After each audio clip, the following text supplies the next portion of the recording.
Good morning, everyone, and welcome to the 2 Acre Homestead. My name is Lisa, in case we haven't met, and today I'd like to take you guys on a brief tour of my raised bed gardens. I'm super excited for them. All in all, in total, I have about 15 raised beds. Now, for context, I'm in southern Arizona. I'm in growing zone 8A, and as of the filming of this is April 22nd, and and our last frost date was April 19th, so we're excited to get the gardens growing. Also, my growing space is 3,200 square feet, so you can imagine I've got a lot of growing space. So to do a garden tour does take some time. So today I'm just going to focus on the raised beds, and let's go on and let's see what's growing on in our raised bed gardens.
So this first bed here, I've got lettuce that's growing in here.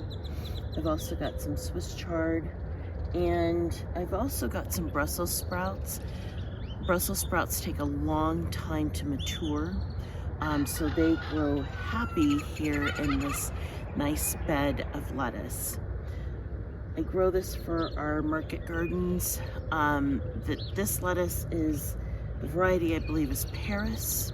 It's a romaine lettuce, and it's about had its run. So we're going to be pulling this out and planting more lettuce before the weather gets a little too warm. You will notice I have 15 different raised beds here in our gardens. I am definitely an advocate for raised bed gardening, but I also do some in-ground gardening, and we'll get to that.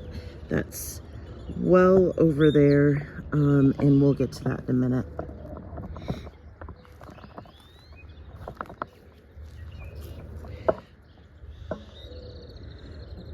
Right here is our spinach patch.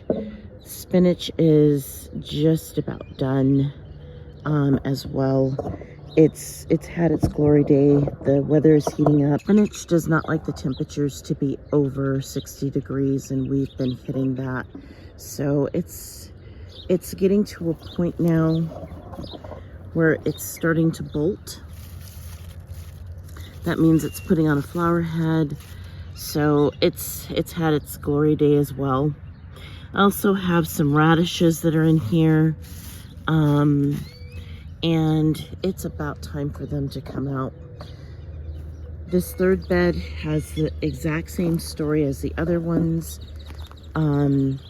This lettuce, I can't remember the variety that this lettuce is, but it is a hit with our CSA. It just, everybody seems to really, really like this particular lettuce. It's nice and soft. I have to look at the seed package and remember what kind. I think it was called, oh, actually I see it, it's over there. It's upside down, but it's called Little Gem.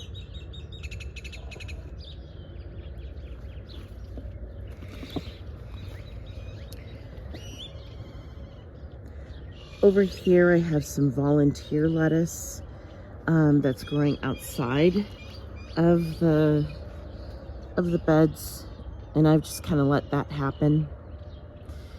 I've also got some, in this bed here, I've got my parsley that's growing like crazy. I've also got my peas that they are starting to come up, and they are going to grow along this fence. So got another volunteer lettuce plant over here and some chives.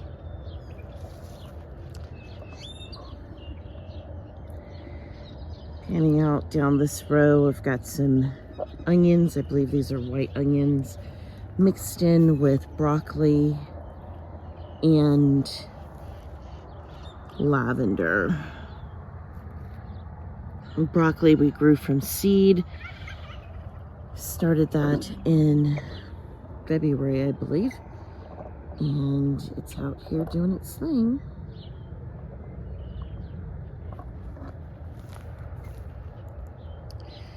This next bed, everything in here is from seed.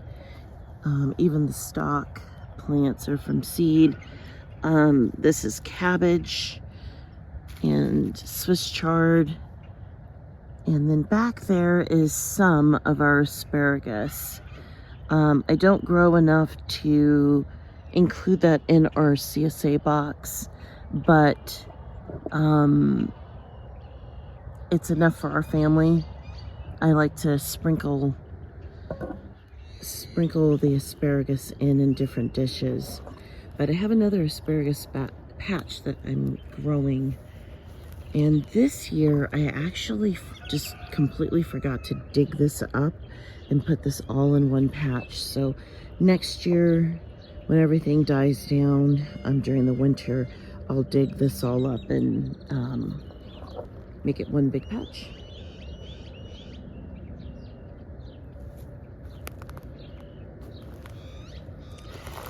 So panning backwards here, if this is the entrance, over here to the right, let's check out these beds. These are carrots. I need to thin them out desperately. Back there is onions.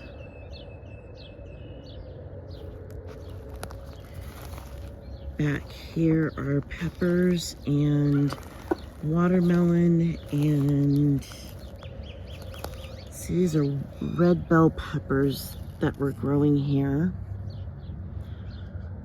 I think these were cauliflower. They got really damaged. I didn't get these used to the sun correctly, and they never bounced back. And then I've got some watermelon back over there.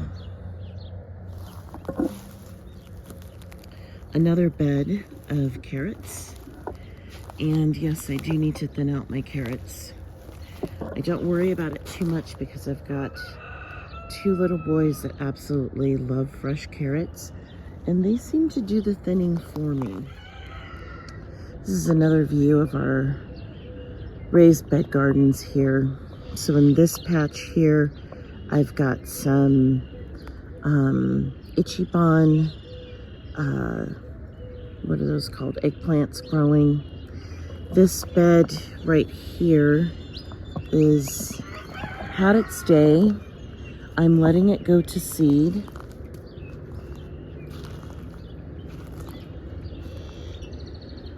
It's gonna go to seed here because this was all red Russian kale, and the red Russian kale has now started to seed, and I'm quite all right with that. I've got this long bed here is my, sorry about that. That long bed here is my garlic. And then I've also got some nasturtiums coming in between it. I have another bed here of chives.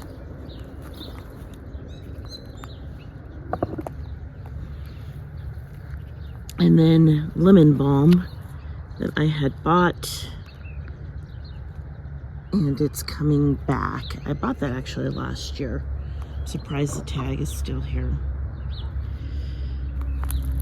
I also bought some catnip and decided to put that in here along with my cilantro. Now my desire for this bed is to always have this as a cilantro bed. So the cilantro, I'm gonna let it go to seed and it'll just continuously produce cilantro here. So I'm gonna interrupt this video right now just to give you guys a little bit of information and why I grow in my raised beds the way I do. You'll notice there's only maybe about 4 or 5 raised beds that are pretty much monocropped, meaning they're the only things that are growing in there. There's nothing else growing. And that's actually soon to change because I'm going to be putting some other things in those beds. But if you look at, let's just take for example the bed that I was talking about with the cilantro. You'll notice that I have the cilantro, catnip, and then I also have beans or peas growing in there as well. That's all by design. I don't have a separate garden for herbs and a separate garden for vegetables and a separate garden for perennials. I put it all together. So my perennials are mixed with my annuals and vice versa. I really do believe in companion planting. I have seen the benefits of it myself. And so let's just use this example of the cilantro growing with the catnip. Cilantro is a cool weather crop here in our area, but catnip dies back during the winter. So I can grow cilantro all the way up until December. It takes a break, and then usually around March is when the cilantro will start coming up on its own. The catnip will still be dormant after our first frost. Cilantro doesn't really care about a first frost, but a hard frost, that will kill it. So by the time my cilantro has grown and I've been harvesting, the catnip starts to come up. Now the catnip does not like our extreme heat here in the summer here in southern Arizona, so it kind of doesn't do as much. And that's where the peas come in and they provide shade for the catnip. And when the peas are done, then if you notice, the bed just in front of it has cantaloupe, and that cantaloupe loves the heat and will continue to provide shade for the catnip and any other herb that I'm going to be putting in that particular bed. It'll provide the shade from the afternoon sun. So I like to mix up my plantings just like that. And when you think about it, we work hard as homesteaders to grow in such a way that is not like the monocrop big ag that we see today. So why would we mimic that in our own gardens? Which will be great.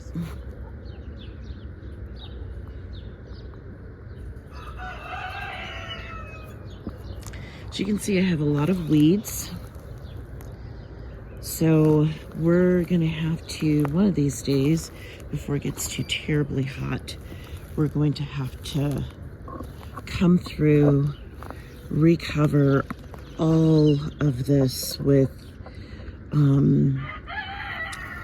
cardboard and more wood chips, because it's not doing its job right now. Strawberry patch, and there's a reason for the term strawberry, and that's because berries grow best when the fruit is actually elevated off of the ground. When the fruit is on the dirt like this, it can possibly rot out. So I am going to be taking some of my wood chips and putting it on here. And I actually have been thinking seriously about sourcing some actual straw that is weed-free and pesticide-free. But I think wood chips just might do the trick. I've done that before in the past and I've never had a problem. So I might just turn around and do it again.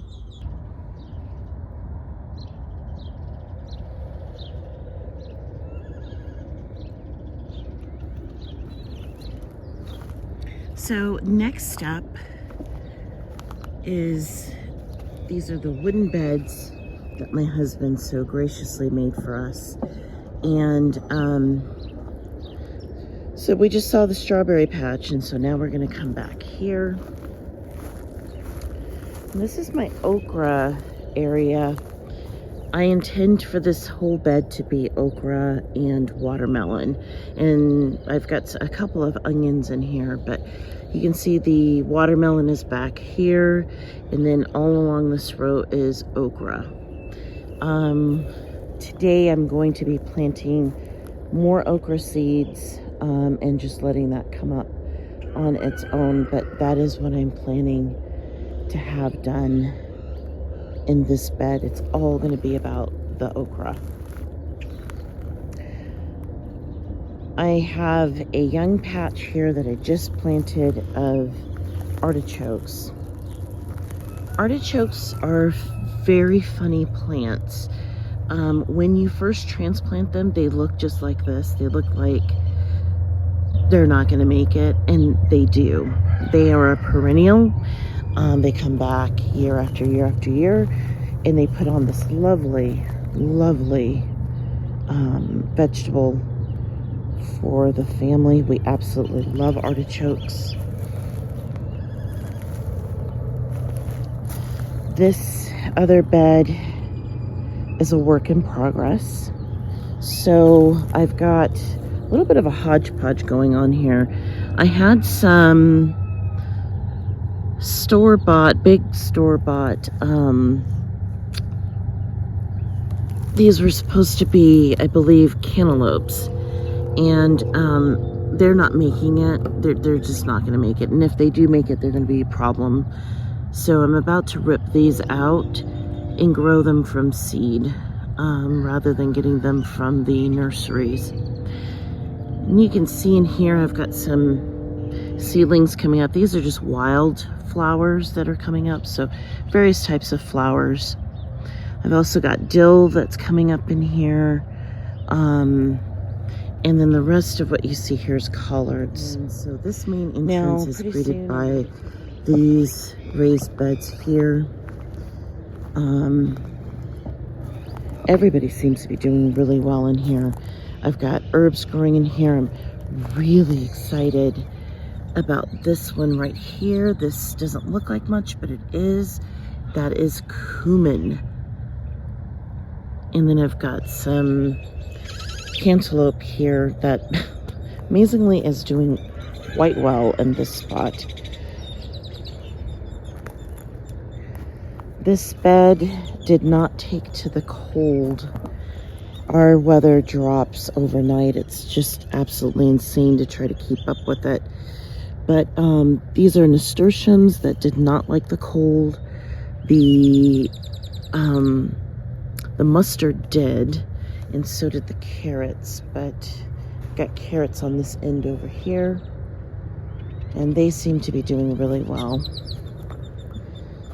This bed has some zinnias and bay leaf, or bay laurel, and over there a cantaloupe that's not doing too well. Over here I have some horseradish. That is what this lovely plant is right here. And various flowers. So let's take a view of our gardens from this angle.